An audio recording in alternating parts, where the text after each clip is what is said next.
Halo teman-teman. Video kali ini semata-mata untuk memenuhi tugas filsafat pendidikan Islam yang diampu oleh Bapak Sudirmansyah, MPDI. Happy watching!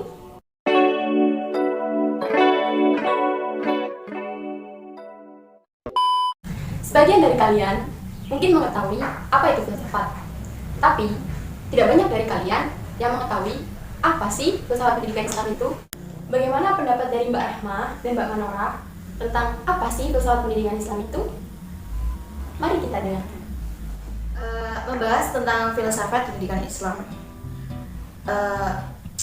Dalam pembahasan ini saya membagi menjadi dua pembahasan. Yang pertama filsafat dan yang kedua pendidikan Islam. Apa itu filsafat? Makna filsafat secara umum berasal dari bahasa Yunani, yaitu philo dan sophia. Philo artinya cinta, sophia artinya kebijaksanaan. The love of wisdom, cinta akan kebijaksanaan. Dalam artian, filsafat adalah sebuah kajian yang membahas tentang ilmu pengetahuan berdasarkan atas kecintaan seseorang terhadap ilmu. Maka diperlukan berpikir filsafat untuk mencapai kebenaran yang ada. Sebentar Mbak Rahma, tadi Mbak Rahma mengatakan bahwasanya filsafat merupakan kajian tentang berpikir untuk mencari kebenaran yang ada. Lantas, apakah semua yang berpikir itu dinamakan berpikir filsafat? Tentu tidak. Tidak semua yang berpikir itu dinamakan berpikir filsafat. Ada ciri-ciri orang yang berpikir filsafat, yaitu berpikir secara rasional, radikal, sistematis, dan universal. Saya lanjutkan ya Mbak. Sedangkan makna filsafat secara khusus, ini sedikit sulit untuk didefinisikan, dikarenakan filsafat itu sendiri merupakan bidang yang cakupannya sangat luas dan kompleks. Tambah lagi, pengertian filsafat berkembang dari masa ke masa, berbeda antara satu tokoh dengan tokoh yang lainnya. Seperti contoh, Plato memiliki pemikiran bahwasannya filsafat tidaklah lain adalah pengetahuan tentang segala hal yang ada. Dan baru-baru ini saya membaca sebuah artikel dari Nur Amiruddin yang berjudul Filsafat Pendidikan Islam, sebuah konteks kajian kekinian. Beliau beranggapan bahwasanya filsafat adalah sekumpulan problem-problem yang langsung mendapat perhatian dari manusia dan dicari jawabannya oleh ahli filsuf.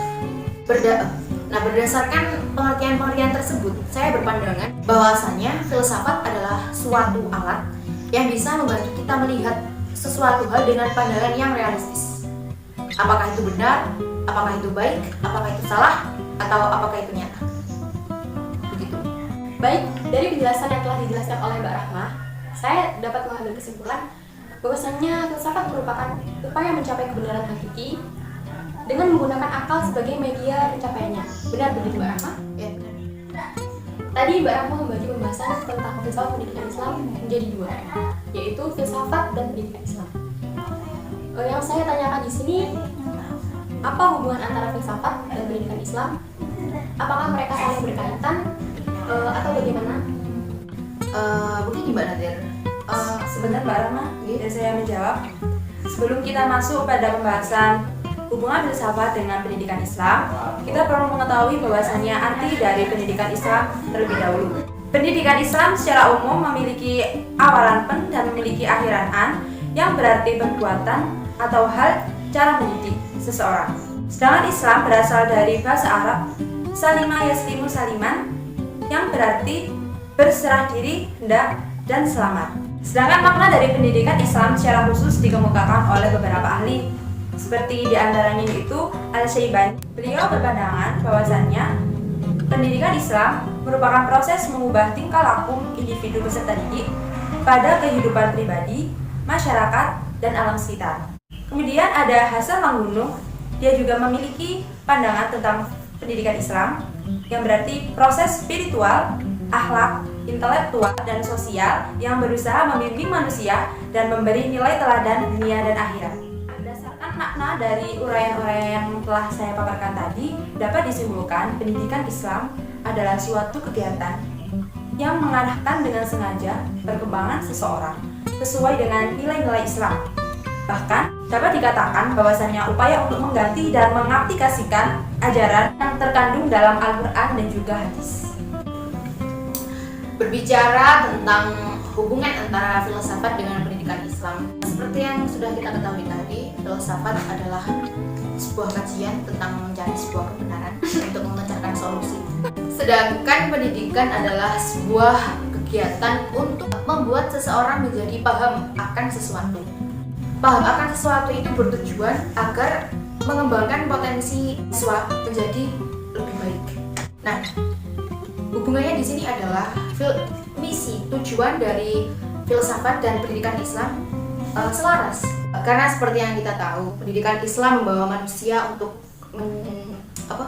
bahagia dunia akhirat. Maka yang harus diperhatikan dalam menambah nilai-nilai Islam itu seperti hakikat tentang manusia, hakikat dan sifat-sifatnya, misi dan tujuan di dunia akhirat, hak dan kewajiban sebagai individu dan anggota masyarakat.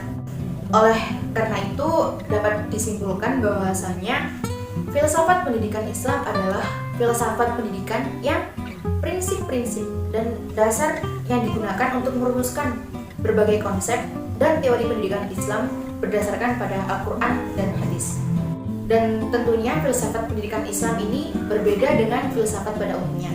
Filsafat pada umumnya tidak memasukkan ajaran tauhid, akhlak mulia, fitrah manusia sebagai makhluk, dan bukan hanya terdiri dari jasmani dan akal, melainkan juga spiritual. Ilmu filsafat ini bukan filsafat yang bercorak liberal, bebas tanpa batas etika sebagaimana yang dijumpai dalam pemikiran filsafat pada umumnya. Filsafat pendidikan Islam ini berfungsi sebagai alat analisis yang digunakan dalam pengkajian terhadap setiap problematika pendidikan Islam. Seperti itu.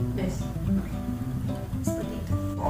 Baik, hasil dari pembahasan yang telah dipaparkan oleh Mbak Rahman dan Mbak Amrah, kita dapat mengambil kesimpulan bahwasanya hubungan antara filsafat dan pendidikan Islam yaitu saling berkesinambungan. Misi dari filsafat dan pendidikan Islam selaras, sehingga terwujudnya filsafat pendidikan Islam. Dari sini kita dapat mengambil kesimpulan bahwasanya filsafat pendidikan Islam sama dengan mencari pengetahuan tentang hikmah, prinsip, dan dasar-dasar dalam mencapai kebenaran dengan melalui cara berpikir dengan menjadikan segala cara yang ada sebagai objeknya. Sampai di sini video kita kali ini, semoga bermanfaat. Jangan lupa like dan subscribe. Apalagi like dan subscribe kalian berguna untuk memenuhi tugas kami. Semoga Bapak Sufirmansyah berkenan untuk melihat sampai akhir video Dan memberikan kami nilai A+. Terima kasih. Sampai jumpa.